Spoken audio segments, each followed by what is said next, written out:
Welcome to Democracy Now!, democracynow.org, The War and Peace Report. I'm Amy Goodman. Rescue operations continued in Turkey and Syria 3 days after a 7.8 magnitude earthquake jolted the two countries in the region's most powerful quake in over 8 decades, followed by another. Harrowing scenes have emerged from the affected areas as bodies are pulled from the wreckage and the death toll surpasses 11,000. In Turkey's border province of Hatay, devastated residents say help took too long to arrive as they take stock of the catastrophe. We went to the city center. The situation is worse than here. It is worse. It is almost like a ghost city. We went back at least 50 years in time. Our lives are ruined. Our children are devastated. Our lives are lost. We lost our children, our parents. At least 2 to 3 people died from each home.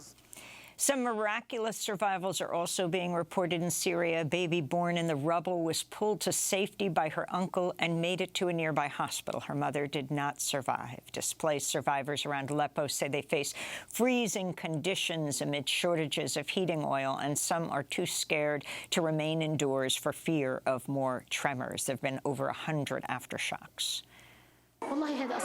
To be honest, this is harder than war. At war, a strike and it passes. Here, we don't know when it ends. We are terrified, but it's all in God's hands. Rescue efforts in Syria have been complicated by damage and displacement from 12 years of war and harsh sanctions. The Syrian Arab Red Crescent called on the European Union Tuesday to lift its sanctions to facilitate humanitarian aid, reaching those who need it in government-controlled areas. The U.S. also maintained sanctions on the government of Bashar al-Assad. President Joe Biden delivered his second State of the Union Tuesday night, his first to a divided Congress after Republicans took the House in the midterms. Biden touted his infrastructure legislation, backed an assault weapons ban, the codification of abortion rights, and taxing the ultra-rich and corporations. He also addressed racism and police violence, calling on Congress to support police reform. Republicans repeatedly heckled Biden throughout his address. One of the more raucous moments came when Biden accused Republicans of pushing to cut Medicare and Social Security. Some Republicans want Medicare and Social Security to sunset. I'm not saying it's a majority. Let me give you, anybody who doubts it, contact my office. I'll give you a copy. I'll give you a copy of the proposal. That means Congress doesn't vote. Well, I'm glad. The lawmaker yelling liar at President Biden is far-right Republican Marjorie Taylor Greene. Members of the Congressional Black Caucus and other Democrats wore pins with the number 1870 on them. That was the year when a black man named Henry Truman was shot dead by a white Philadelphia police officer. It's the first known instance of a police officer killing a free black person in the United States. After headlines, we'll spend the hour on the State of the Union. Among the notable guests at the State of the Union were Tyre Nichols' parents, who accompanied First Lady Jill Biden. This comes as 7 more Memphis police officers are under investigation following the deadly beating of the 29-year-old black father last month. City Attorney Jennifer Sink said Tuesday the officers, who have not been identified, will likely be notified of charges by next week. Meanwhile, the city of Memphis has asked the Justice Department to conduct a review of its police, which would include an assessment of special units and its policies on use of force. In the wake of Tyre Nichols' killing, Memphis disbanded the Scorpion police unit that the 5 ex-officers who beat Nichols belonged to. They have all been charged with second-degree murder. New documents reveal Tuesday one of the officers, Demetrius Haley, took and shared a photo of Nichols as he sat propped against a police car, nearly unconscious, covered in blood and handcuffed. The officer sent the photo to at least 5 people, including an acquaintance outside the police department. After the beating, the officers also shouted profanities at Nichols and were seen laughing and bragging with each other. A federal lawsuit filed Tuesday accuses the same 5 officers of assaulting another young black man just 3 days before their encounter with Nichols. 22-year-old Montarius Harris says the officers punched, stopped, and dragged him across concrete as they arrested him on January 4th. In Missouri, Leonard Raheem Taylor was executed Tuesday by lethal injection after Governor Mike Parson refused to grant him clemency or a stay, despite calls from the Innocence Project, the NAACP, and others. 58-year-old Taylor had always maintained his innocence, asserting he was nearly 2,000 miles away at the time of the quadruple murder of his then-girlfriend and her children in 2004. The Innocence Project also raised concerns about the competence of the lawyer who represented him at trial. In a final statement, Taylor wrote, quote, "Muslims don't die. We live eternally in the hearts of our family and friends." Taylor is the 3rd person to be executed in Missouri since November, the 5th person to be executed in the United States this year. In the occupied West Bank, Israeli soldiers have killed another Palestinian teenager in the city of Nablus.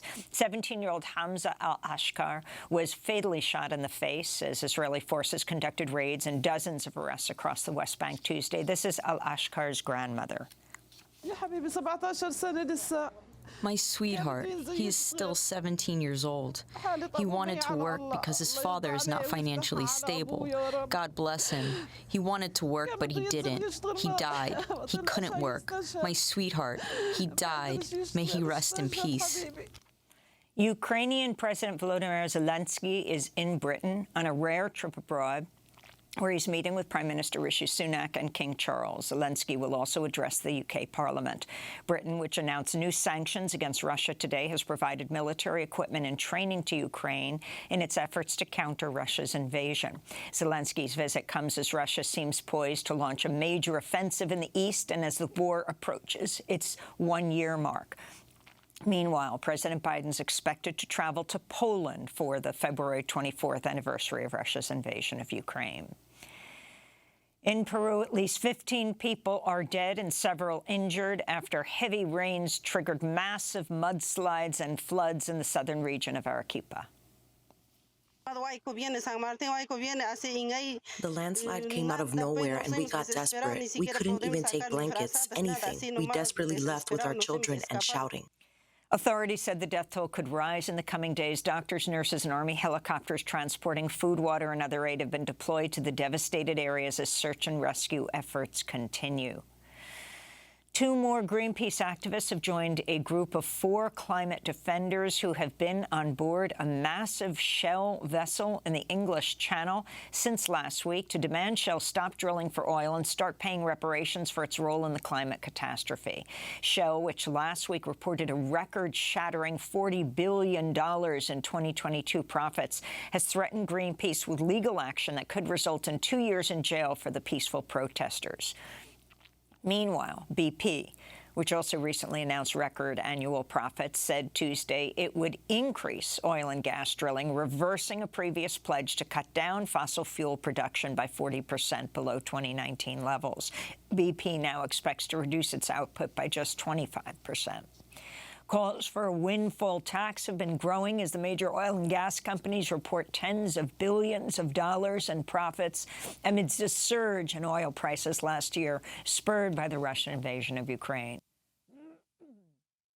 A sweeping new study by conservation research group NatureServe finds 40% of animals and 34% of plants in the U.S. are at risk of extinction, and 41% of ecosystems are facing collapse. Researchers say passing legislation to protect land and biodiversity is key, unless some of the greatest threats to wildlife, as habitat degradation and land conversion, invasive species, damming and polluting of rivers, and climate change. This is Sean O'Brien, president of NatureServe. Nature is also incredibly complex, and we don't always know what the sort of the keystone species is, as sometimes people call them. So when you have a habitat and species start going extinct or becoming smaller in number, eventually that can cause the collapse of that habitat type. Here in New York City, Yusuf Salaam, one of the exonerated Central Park Five, announced he's running for a city council seat in Harlem. Salaam was one of 5 Black and Latino teenagers wrongfully convicted of the 1989 beating and rape of a white woman. He spent 7 years in prison. Salaam said he will overhaul New York City's criminal justice system, end mass incarceration, and help bring about police reform. His candidacy challenges progressive incumbent Kristen Richardson Jordan, a Democratic socialist who's called for free public transportation, prison abolition, and cuts to the NYPD budget. She's also fought for affordable housing and against gentrification in Harlem. And Australia's medical regulators have approved the use of MDMA and psilocybin, better known as magic mushrooms and ecstasy, to treat depression and post-traumatic stress disorder. The Therapeutic Goods Administration said it found, quote, sufficient evidence for potential benefits in certain patients. Psychiatrists would be able to prescribe the substances only after a thorough diagnosis, and their use would be restricted to clinical trials for now. And those are some of the headlines. This is Democracy Now!, democracynow.org, The War and Peace Report. I'm Amy Goodman.